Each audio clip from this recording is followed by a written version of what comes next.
Ya, Oke. udah. Assalamualaikum warahmatullahi wabarakatuh. Di sini kami akan menjelaskan sedikit tentang pengambilan sampel mendasar distribusi dan deskripsi data. Next.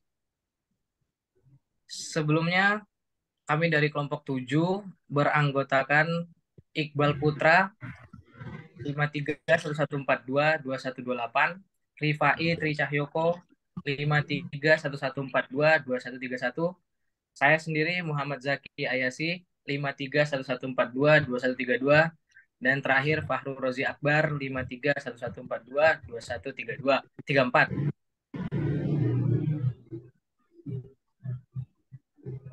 Ya, untuk Materi di ini. presentasi kali ini kami akan menjelaskan 3 poin, yaitu pengertian, teori, dan terakhir itu contoh soal.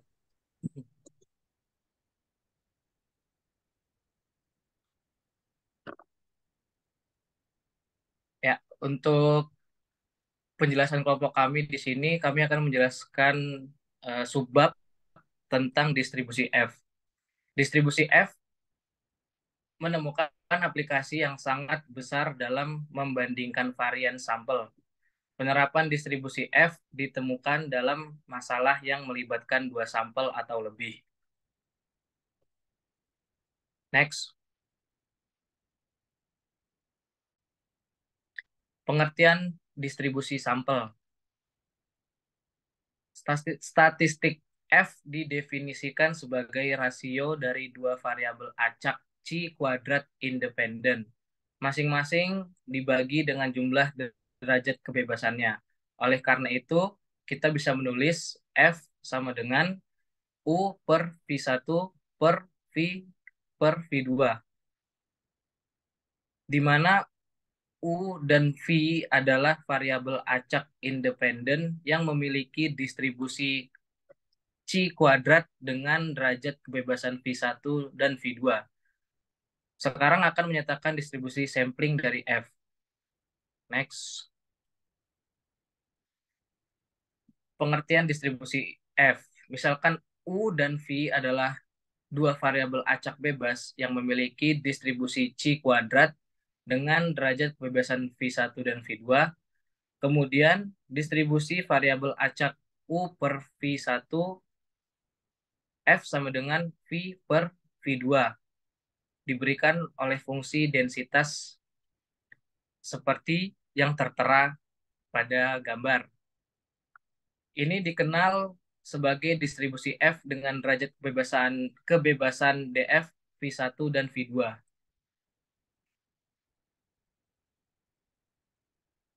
Selanjutnya akan dijelaskan oleh teman saya. Silakan. Teori distribusi F. Di sini kita akan membahas tentang banyaknya menggunakan variabel acak F di bab-bab selanjutnya. Namun fungsi densitas tidak akan digunakan dan hanya diberikan untuk kelengkapan. Kurva distribusi F tidak hanya bergantung pada 2 parameter V1 dan V2, tetapi juga pada urutan yang kita nyatakan. Setelah kedua nilai ini diberikan, kita dapat mengidentifikasi kurva. Biarkan F alpha menjadi nilai F di atas yang kita temukan area yang sama dengan alpha. Hal ini diilustrasikan oleh daerah yang diarsir pada gambar 8.2. Tabel 6 memberikan nilai F alpha hanya untuk alpha sama dengan 0,05 dan alpha sama dengan 0,01 untuk berbagai kombinasi derajat kebebasan V1 dan V2. Oleh karena itu, nilai F dengan derajat kebebasan 6 dan 10 meninggalkan luas 0,05 ke kanan adalah F 0,05 sama dengan 3,22. Next. Ini merupakan kurva distribusi F tipikal pada gambar 8.11 dan ilustrasi F alpha untuk distribusi F pada gambar 8.2.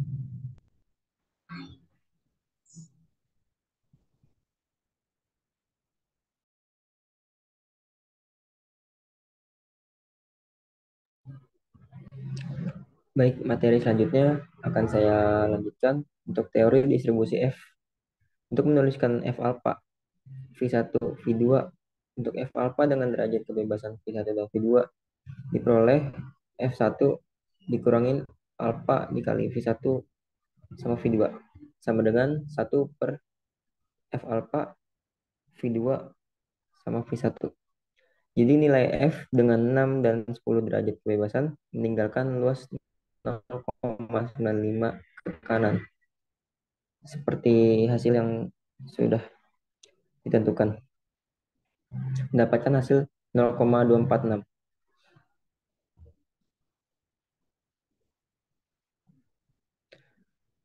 Distribusi F dengan dua varian sampel, yaitu misalkan sampel acak dengan ukuran N1 dan N2 dipilih dari dua populasi normal dengan varian masing-masing.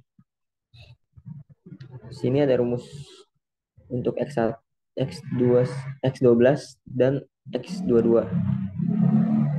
Untuk rumusnya sama, cuman berbeda di angka N1 dan N2 dan pembaginya yaitu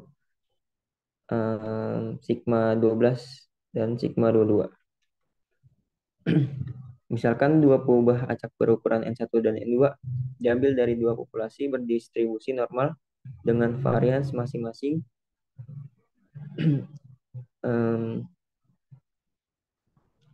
sigma 12 dan sigma 22 jika varians dari sampel acaknya diberikan oleh S12 dan S22. Maka statistiknya akan didapatkan diperoleh F sama dengan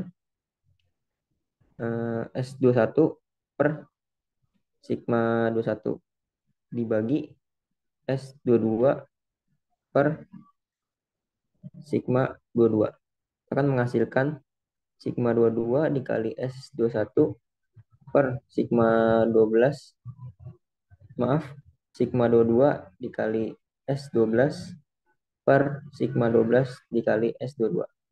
Ini mempunyai distribusi F dengan derajat kebebasan pembilang V1 dikurang 1 dan derajat kebebasan penyebut V2 dikurangi 1.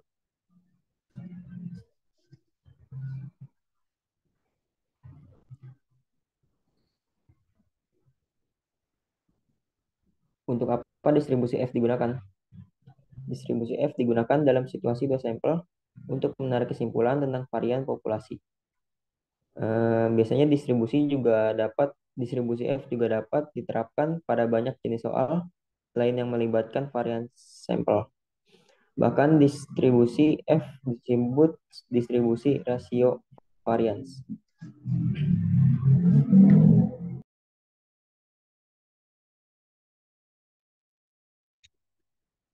Yaitu selanjutnya adalah contoh soal. Di sini misalkan peubah acak F distribusi F dengan derajat kebebasan pembilang V1 dan derajat kebebasan penyebut V2, maka pertanyaannya A untuk V1 sama dengan 7 dan V2 sama dengan 8.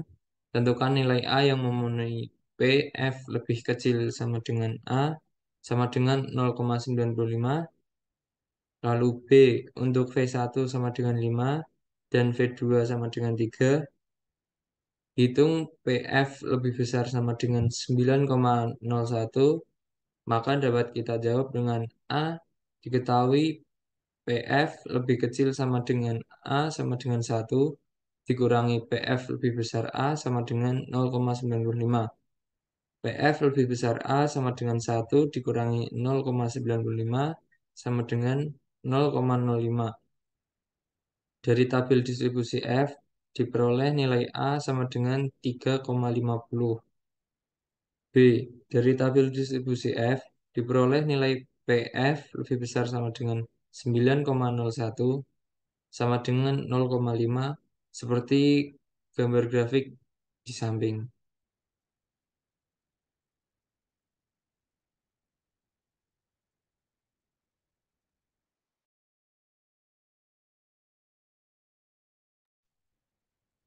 Ya, baik. Mungkin sekian pemaparan materi dari kelompok kami.